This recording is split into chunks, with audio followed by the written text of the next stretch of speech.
मामा माझा घर त्यांनी अजून आलो नाही. काय झालं कुणास ठाऊक, मिळत का न मिळत. मी ज्या घरात जुन्या भांड्याच्या कामाला होते त्या मागणीकडे सुद्धा मागितलं, पण 6 महिने झाले माझ्यासारखी तिची सुद्धा खूस पिकलेली आहे. पण देवानं खूस पिकवली, पण 4 धारा दुधाच्या नाही दिल्या. म्हणून तरी काय झालं, गवळ्याचं भाडं द्यायचं होतं, बिल द्यायचं होतं. पण त्या गवळ्यानं काय केलं माहितीये का, गवळ्यानं बिचारानं काही केलं नाही. तिच्या बायको म्हणली, अहो 6 महिने झालं त्या बायकोने तुला अजून पैसे आले नाही. कुठल्या जर दुकानात दूध घातलं तर 1 महिना राहत नाही, आणि तर 6 महिने झालं.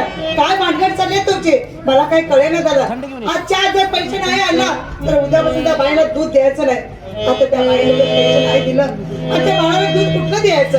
म्हणून काय झालं होतं, ते पैसे तसंच दिलं. मी स्वतः डोळ्यांना बघितलं. आता ते पैसे बघून मी मागितलं तर भाभीला काय वाटेल की माझ्या नवऱ्याने दिलेले पैसे वहिनीला मागितलं आणि मी नाही दिलं असं म्हणायला नको. तिला पण वाईट वाटायला नको आणि मला पण वाईट वाटायला नको. तसंच ऐकलं आणि परत आले. पण देवा मला नाही दिलं तर मला घर जाण्याला तरी पडून. विसरू नको रे आई वडिलाला, जिजली जाणे कायावा, काया शिजून तुझ्या शिरावर धरली दुधाची माया वेड्या. मिळणार नाही तुला आई बापाची माया, मिळणार नाही तुला आई बापाची माया, मिळणार नाही तुला आई बापाची माया, मिळणार नाही पुन्हा आई बापाची माया, मिळणार नाही पुन्हा आई बापाची माया, मिळणार नाही पुन्हा आई बापाची माया. विसरू नको रे आई वडिलांना, जिजली जाणे काया, काया शिजूने तुझ्या शिरावर धरली दुधाची माया वेड्या. मिळणार नाही तुला आई बापाची माया, मिळणार नाही तुला आई बापाची माया, मिळणार नाही तुला आई बापाची माया, मिळणार नाही तुला आई बाप, मिळणार नाही तुला आई बापाची माया, मिळणार नाही तुला आई बापाची माया. काय मिळवा तुझं मिळेल बंगला गाडी, शेतीवाडी मोटर गाडी, तुझं मिळेल बंगला गाडी, शेतीवाडी मोटर गाडी. आई बाप मिळणार नाही त्याची जाण राहू द्या थोडी, आई बाप मिळणार नाही त्याची जाण राहू द्या थोडी. म्हातार पण त्या आई बापाला औषध पीक मागाया, काया झेडूने तुझ्या शिरावर धरली दुधाची माया रे वेड्या. मिळणार नाही तुला आई बापाची माया, मिळणार नाही तुला आई बापाची माया, मिळणार नाही तुला आई बापाची माया, मिळणार नाही तुला आई बापाची माया, मिळणार नाही तुला आई बापाची माया, मिळणार नाही तुला आई बापाची माया. आई बाप जिवंत असता तू केलीस नाही सेवा, आई बाप जिवंत असता तू केलीस नाही सेवा. ते गेल्यावरती कशाला म्हणतोस देवा देवा, ते गेल्यावरती ते गेल्यावरती कशाला म्हणतोस देवा देवा. लाडू बुंदीचे जेवण बसवे बसवे तू जेवाया, काया झेडूने तुझ्या शिरावर धरली दुधाची माया रे वेड्या. मिळणार नाही तुला आई बापाची माया, मिळणार नाही तुला आई बापाची माया, मिळणार नाही तुला आई बापाची माया. खरोखर तो त्याने असतो. आज एका शिक्षक म्हणजे प्राध्यापक माणसाने बीडी चव्हाण सरांनी मुलीच्या शिक्षणासाठी बंधून पैसे दिलेले आहे. मी आभार मानतो सरांचा. सर खरोखर तुमच्यासारखा शिक्षक असावा ज्यानं माझ्यासारख्या मुलीच्या शिक्षणाला पैसे दिले. विनायक विनायक तायप्पा सोडते बंधू मुंबईमध्ये त्यांच्याकडून 101 रुपये बक्षीस झालेलं आहे. मी त्यांचा आभार मानतो. जय हिंद, जय महाराष्ट्र.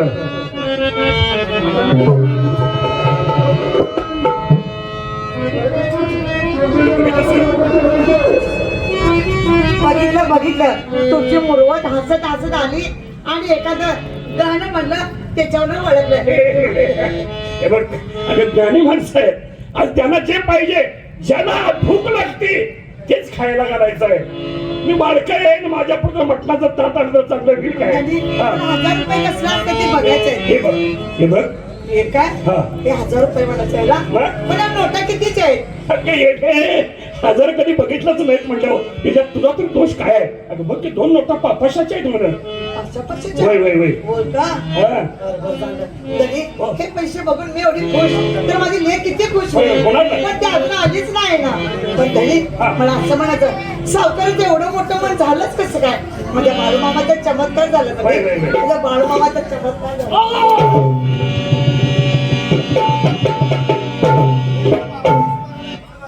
धनी अहो तुम्हाला पैसे मिळालं सावकाराने दिलं म्हणून मी तुम्हाला आज प्रेमाने मिठी मारली आणि तुम्ही आईचं नाव का घेतलं सो?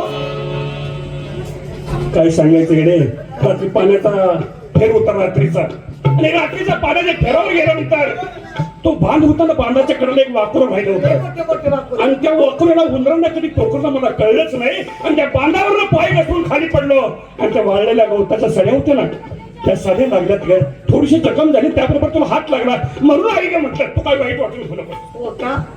अहो धनी खोटं बोलायला येत नाही तर खोटं बोलतायच कशाला?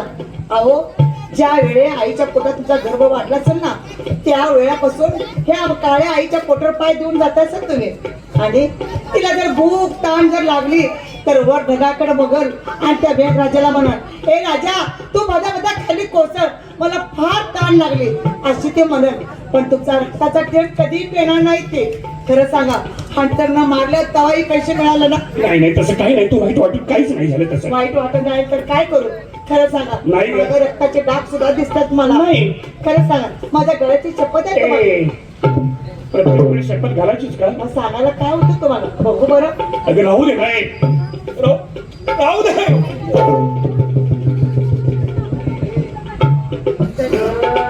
एवढा हंटरनं मारलं अहो कुठला मालक आपल्या जनावरांना देखील असा मारला नाही. अहो त्याचं काळीच कशाच आहे.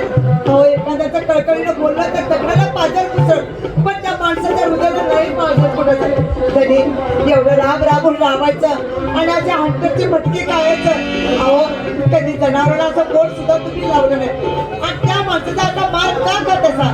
मी म्हणतो हे तर काम सोडूया आणि दुसरीकडे जाऊया आपण. नाही लक्ष्मी आपण वचन दिले त्याला कारण बाबांचं कर्ज फिटपर्यंत त्याच्या वाड्यातच कामाला होईल असं वचन दिले. आपण वचनाला काळीपा लावायचं नाही. पण त्याने त्याच्या कर्जापेक्षा आमचं कर्ज जास्त झालेलं आहे. त्याचं कर्ज कधीच फिटलं असतं पण आम्ही कधी त्याला हिशोब लावला नाही का तर आपल्याला 4 घास मिळतात म्हणून आपण राहिलो ना. याच्या पाठीमागचं कारण घडलं ज्यावेळी पैशांनी मागायला गेलो तर दादासाहेब काय म्हटलं असेल पैसे जर हवा असतील तर तुझी असणारी बायको माझ्या शेजाला पाठवा. त्याच वेळी तळ पायाच्या मस्तकाला गेले आणि मी 2 थोबाडीत मारले त्याच्या. त्याने असं का केलं सा? अहो एवढा मोठा घास नाही घ्यायला पाहिजे होता. हो तो का नाग आहे हो कधी डस मारून ते करणार सुद्धा नाही होत. पण त्याच काळ्या नागाला खेचायची ताकद एका गरीब शेतकऱ्याच्या पायामध्ये असते लक्षात ठेव. अगं गरीब शेतकरी असला तर त्याच्या आया बहिणी लोकांकडे बघायला असेल तर शेतकरी मरता मराठा आहे लक्षात ठेव.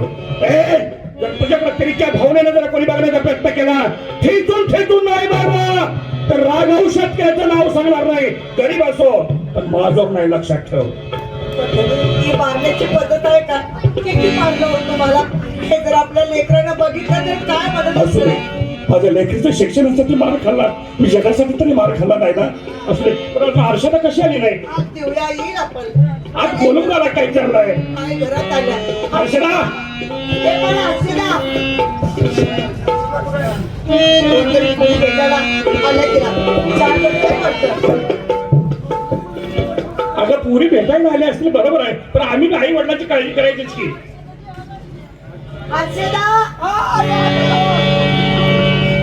मध्येच पण बोकड ओरडायला लागलाय.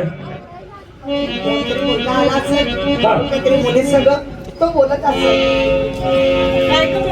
काय नाही तिकडे बोलायला लागलं की इकडे लक्ष ठेवायचं का? नाही. तुझ्या मैत्रिणी याची कल्पना आहे आम्हाला पण आईला काय करत असेल याचा विचार काय केले की? आले की तुमचा आवाज आल्यानंतरच बाहेर आले मी. मला हे बघ तुझ्या आज बाबाला 1000 रुपये आणले आता हे 1000 रुपये मी तुला सांगते, हे कसे खर्च करायचे? आपला हात रुण बघून पाय पसरायचे, कारण आपली लायकी नाही एवढे पैसे खर्च करायचे. बाळा, तुला जे जे काय लागतं तेवढंच घे, जास्त काय घेऊ नको. आणि जर तुला भूक ताण लागली ना तर 1-2 रुपयाचा गारेगार खा, हे पैसे. काय झालं हो? काय म्हटली 1-2 रुपयाचं गाडेगर का? अरे येडे, 1-2 रुपयाला काय येतं का आता? ए बेटा, हे बघ, तुझं दप्तर घे, काय घे, आणि उरलं तर तुला पोटाला लागेल तेवढं खा, पण व्यवस्थित लवकर ये घरी. आई बाबा, मला त्याची जाणीव आहे. जेवढे पैसे पाहिजे तेवढेच मी घेणार, राहिलेले तुम्हाला आणून देईन. मी आता बघतो की तुझ्या सोबत असतोयच की किती पैसे खर्च करतेस काय नाही, काठी खोडपणा करतेस. चहा सुद्धा नाही हो, मला माहिती आहे. येडे आहे, येडे आहे, त्याला परिस्थिती सहज आहे. माझी आई काय करते, मी काय करते, घरामध्ये काय चाललंय, परिस्थिती काय आहे, खरोखर मी काटेखोरपणे अभ्यास केला म्हणून बोलतो. त्याला सोबत तिला नेली होती एकदा मी, आणि तिच्याकडेच पैसे दिले खर्चायला. अरे बाबा, चहा सुद्धा पी म्हणली नाही ती मला. बाळा, आपल्या गावात राहण्यात कधी बरं का, 30 गुणाच्या आत लवकर घरी परत ये. काय जा बेगी बेगी आणि तरा निघून ये. आणि आजकालचा बाबा जमाना चांगला नाही. राजचारीचं झालं, कुठं काय बरं वाईट झालं, म्हणून तू लवकर येत जा. बाबा, हो. मी 2 तासात परत येते. शाबाशी आहे. एवढी लागायला लागली लागला. हो. अगं तवर आपल्या गावाचा वडा गाडी आता शेवट आई गाडी फेकत नाही म्हणून मला 2 तासात ये ये ये ये ये. लवकर ये. त्याने काय असं म्हणू नका सर. काय रे? मला म्हणायचं सावकारच्या जोडीला राहून सावकारची सवली पडून घेऊ नका. आता काय झालं? आता बेस म्हणताचा मी 1-2 रुपयाचा गारेगार खा म्हणताना तुम्ही काय म्हणता, जे पाहिजे ते खावा. अरे येडे. हो, आताचे मुला मुली काय काय खातात तुम्हाला माहिती आहे काय? काय काय काहीतरी खाऊ द्या. चायनीज नव नव. हे अगं बघा, जेवढं आपल्या लेकरांना वळण लावलं ना तेवढंच लावायचं असतं, नाही ते शिकवायचं नसतं. हा हा, ठीक आहे, जाऊया. जायचं कुठं मी सांगते. हा. आणि बांधावरचा मसोबा आहे ना, बर. त्याला मी बोललो होतं, काय? बाबा राजा माझे लेख पास होते, हा. तुला गुळाचा कडा देते असं सांगितलं होतं. तो गुळाचा कडा देऊया आणि मग घरी जाऊया. ठीक आहे. आणि तुम्हाला आनंदाची बातमी सांगते. काय? आज भाभीचे घरातले लय लोक आली होती. अहो गाडी